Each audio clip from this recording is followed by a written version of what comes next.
Hey guys, welcome to Kartik I read a rocks. और ये है सेकंड पार्ट। तो बिना कोई टाइम वेस्ट किए हुए आओ चले। बिल्कुल देखेंगे। पंडित जी की दी हुई ताबीज पहनते ही सोनाली को ज्योति की आत्मा दिखनी बंद हो जाती है। ओह, ओके दैट्स ग्रेट। लेकिन खतरा अभी टला नहीं है। One afternoon after few days. Okay, तो पंडित के पास जाके बहुत दिन, बहुत टाइम, बहुत बाद आफ्टरनून ताबीज वगैरह लेके कुछ दिन बाद की शाम या दोपहर बोल लो, तुम जो मर्जी बोल लो, मुझे क्या है। अंजलि का मैसेज आया, तुम ठीक हो? अब तुम्हारे साथ एक के बाद एक हादसे हो रहे हैं। पहले वो कार से इतना बुरा एक्सीडेंट, फिर ज्योति की आत्मा तुम्हें परेशान करना, और अब तुम्हारा इस तरह चक्कर खाकर सीढ़ियों से गिरना। तो सोनाली चक्कर खा के सीढ़ियों से गिर गई, एंड ये ताबीज पहनने के बाद भी है। God damn it, I think so अभी भी गुस्सा है इससे। ज्योति की आत्मा, लेट्स सी आगे क्या हुआ है। कल ही तो मैंने ऑफिस आना स्टार्ट किया था और आज ये हो गया। अच्छा हुआ वो पियून वही था और उसने मुझे बीच में ही बचा लिया। अगर ऑलरेडी लगी चोट पर फिर से लग जाती तो पता नहीं क्या होता। ओह डैम, हाँ, सोनाली को तो ऑलरेडी सर पे चोट लगी थी। भाई लाली यार, थोड़ा कम क्लमजी हो प्लीज, अभी कुछ दिनों के लिए स्पेशली। कहीं ये उस आत्मा का ही किया हुआ तो नहीं? नहीं, जिस दिन से तुम्हारे बताए हुए पंडित की ताबीज मैंने पहनी है, मुझे वो दिखाई नहीं दी और ना ही उसका आसपास होना महसूस हुआ। ये चक्कर तो मुझे पिछले कुछ दिनों से आ रहे हैं। जब गाइस क्या कहते हैं कि अभी आवाज़ बहुत ज़्यादा ही आ रही होगी, तो इसलिए मैं आवाज़ कम करने के लिए वॉइस थोड़ी कम कर रहा हूँ। से न्यू मेडिसिन स्टार्ट की है। ओके, तो हो सकता है जैसा सोनाली ने भी बोला न्यू मेडिसिन स्टार्ट हुई है, तो मे बी यार, लेकिन चक्कर तो नहीं आने चाहिए। That is weird. चोट का असर हो सकता है इतनी दवाइयाँ तुम्हारी बॉडी को सूट ना कर रही हो। हाँ, इस बात से याद आया, आज जल्दी में मेरी मेडिसिन वही ऑफिस में रह गई है मेरी टेबल पर। वो आज तुम अपने साथ ले जाना और मंडे को मुझे दे देना। ऑफिस में कहीं यहाँ वहाँ ना हो जाए। ओके, बट तुम मंडे तक क्या करोगी? तुम्हें चाहिए होंगी ना, तुम्हारे घर ले आऊं? नहीं, मैं और अनंत कुछ दिन के लिए मेरे फार्म हाउस पर जा रहे हैं। पिछले कुछ दिनों में जो कुछ भी हुआ है उसके बाद हमें ब्रेक की जरूरत है। हाँ, बहुत ज्यादा ब्रेक की जरूरत है।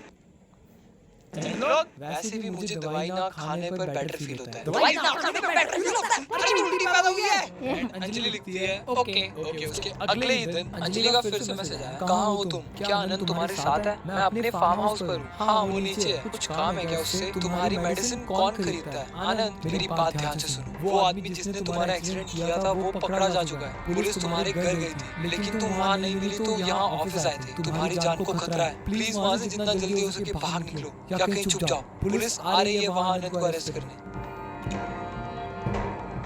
क्या? आनंद? आनंद तो इसका हस्बैंड है? वो होल्ड अप, ये सब क्या कह रही हो तुम? मुझे कुछ समझ नहीं आ रहा है। इतने दिन से जो तुम्हारे साथ हो रहा है उसके पीछे कोई और नहीं, तुम्हारा हस्बैंड है। तो इसने दवाई वाली चीज इसलिए पूछी क्योंकि आनंद जानबूझ के गलत दवाइयां लेके आ रहा है। तो तभी उसे दवाई ना खा के ज्यादा बेटर फील हो रहा है क्योंकि वो गलत दवाइयां दे रहा है उसे, और तभी उसे चक्कर वगैरह भी आए। That is crazy. कैसी बातें कर रही हो तुम? पहले तुम खुद को सेव करो, बाकी डिटेल्स तुम्हें बाद में पता चल जाएगी। मुझे तुम्हारी बात पर यकीन नहीं हो रहा है। तुम ऐसा क्यों कह रही हो? उस दिन ज्योति ने तुम्हें रेजिग्नेशन देने के बहाने इसलिए बुलाया था ताकि वो तुम्हें उसके और तुम्हारे हस्बैंड के अफेयर के बारे में बता सके। ज्योति और इसके आनंद ने तुमसे सिर्फ तुम्हारे पैसे के लिए शादी की थी। पीठ पीछे उसका ज्योति और किसी दूसरी लड़के से अफेयर चल रहा था। भाई ये क्या चल रहा है? लेकिन ज्योति प्रेग्नेंट हो गई और आनंद पर तुम्हें सच बताने का प्रेशर डालने लगी। जब आनंद नहीं माना तो ज्योति ने उस दिन तुम्हें वहाँ बुलाया, तुम्हें सब सच बताने के लिए। लेकिन वो कुछ कह पाती उससे पहले हमारा एक्सीडेंट हो गया। वो आनंद को पता था कि ज्योति ने ऐसे बुलाया इसे रेजिग्नेशन का लेटर देने के बहाने सच्चाई बताने के लिए, तो उसने एक्सीडेंट करवा दिया। एक्सीडेंट हुआ नहीं, करवाया गया। आनंद को पता चल गया था कि ज्योति तुम्हें सब कुछ बताने वाली है। तुम्हें कुछ पता चले उसके बाप रे भाई, ये क्या मतलब, क्या रहा? ये समझ में नहीं आ रहा भाई यार, ये वाली चीज तो। पहले आनंद ने एक तीर से दो शिकार का प्लान बना। खुद की वाइफ को भी मारने को तैयार थे। अरे मेंटली है क्या तू आनंद? उसने उस आदमी को पैसे दिए तुम्हें और ज्योति को कुचल के मारने के लिए। इससे तुम्हारी सारी प्रॉपर्टी भी उसे मिल जाती और उस ज्योति की रिस्पॉन्सिबिलिटी भी नहीं लेनी पड़ती। भाई बड़ा गंदा बंदा है भाई तू।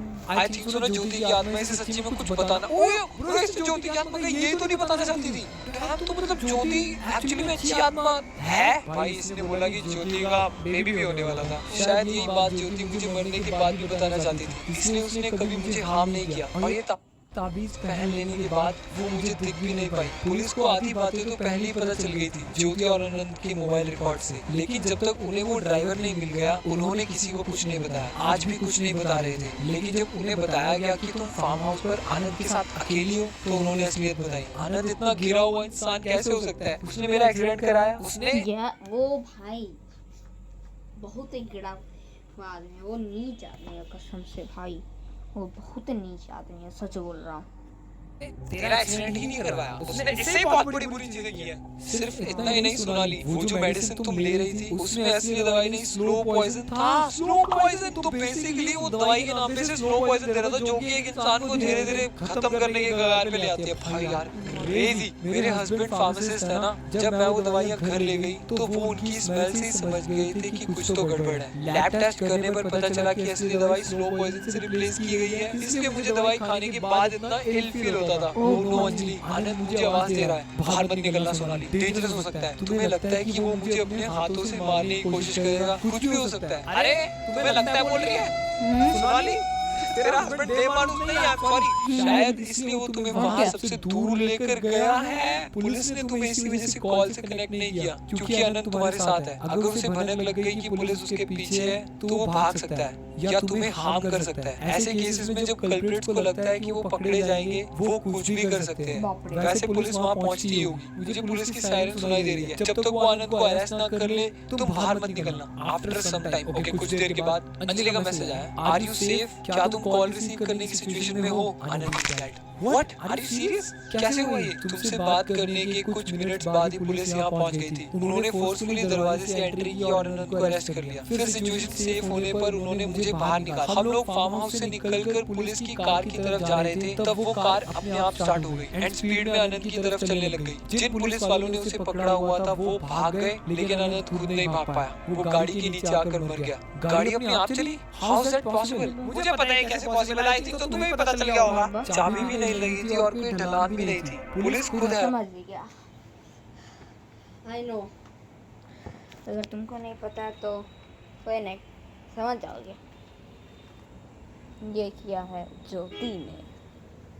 हैरान है, मुझे लगता है ये सब ज्योति की आत्मा ने किया। लेकिन अभी क्यों? उसके पास पहले भी तो मौका था आनंद से बदला लेने का, लेकिन पहले तो वो सिर्फ तुम्हें दिख रही थी, तुम्हें अपनी प्रेजेंस फील करा रही थी। आनंद को तो एक बार भी ऐसा कुछ फील नहीं हुआ था ना। शायद उसकी आत्मा मुझे सच का पता चलने का वेट कर रही थी, वही सच जो उस दिन मुझे बताना चाहती थी। फिर कभी सोनाली के साथ ज्योति की स्पिरिट से रिलेटेड कोई इंसिडेंट नहीं हुआ। काफी टाइम के बाद इतनी कोई खतरनाक स्टोरी सुनने को मिली। एंड ये स्टोरी यहीं पे खत्म होती है। मैं मिलता हूं तुमसे किसी नेक्स्ट वीडियो में। या मैं भी तुमको नेक्स्ट वीडियो में मिलता हूँ नॉट योर टाइप की वीडियो के साथ। और बाय बाय, टेक केयर। और हाँ, मैंने अभी थोड़ा सा ब्रेक किया रोब्लॉक्स प्लेन से, इसीलिए आजकल मैं रिएक्शन वीडियो डाल रहा हूँ। Bye bye, peace out. Peace out.